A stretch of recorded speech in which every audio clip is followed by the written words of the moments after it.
Au lieu des 2 mois habituels, c'est ce que nous indiquent du moins les infos.ma. Et c'est une prouesse, on va dire, sur le temps, mais surtout une prouesse un petit peu technologique parce qu'elle est issue, disons-le, d'un partenariat entre la NARSA et Banque El Maghreb. Et c'est donc un partenariat qui est au cœur d'une réforme, laquelle c'est celle justement de mettre en place une centralisation du traitement des demandes qui sera cette fois-ci dans un seul lieu, dont seront maintenant distribuées ces cartes à travers les 700 agences de Berit Cash et El Berit Bank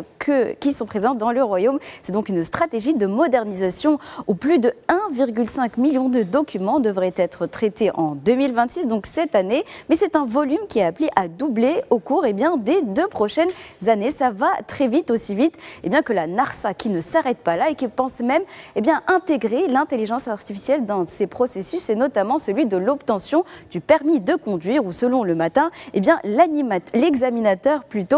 serait amené par être remplacé par l'intelligence artificielle. Et cela entre dans un dispositif qui est appelé Smart Drive Test, qui reposerait justement sur l'utilisation de véhicules intelligents, c'est-à-dire qu'ils seraient dotés de capteurs et de logiciels qui peuvent analyser en temps réel la conduite du candidat et donc lui attribuer une note automatique selon évidemment des critères prédéfinis. Et la raison principale, c'est surtout de limiter le facteur humain dans la notation, soit mettre fin aux critiques de favoritisme, voire même, disons, les termes de corruption dont est accusée parfois la profession, et cela depuis de nombreuses années. Et en parlant justement de facteur humain, mais cette fois-ci sous un autre angle légèrement différent, l'opinion qui se demande d'ailleurs si le Maroc dispose aujourd'hui de compétences suffisantes pour répondre à cette stratégie de modernisation, surtout dans le numérique, dans laquelle, on le sait, s'engage le pays qui avance à grande vitesse. Et justement, l'opinion nous répond à travers une étude du PCNC, le Policy Center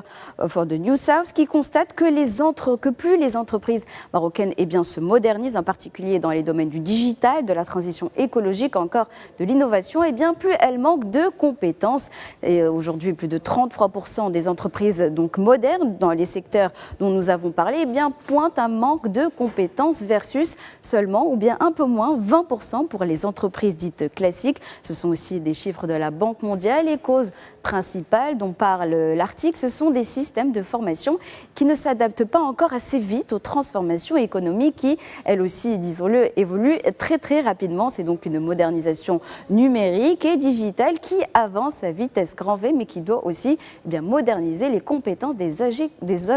qui la portent.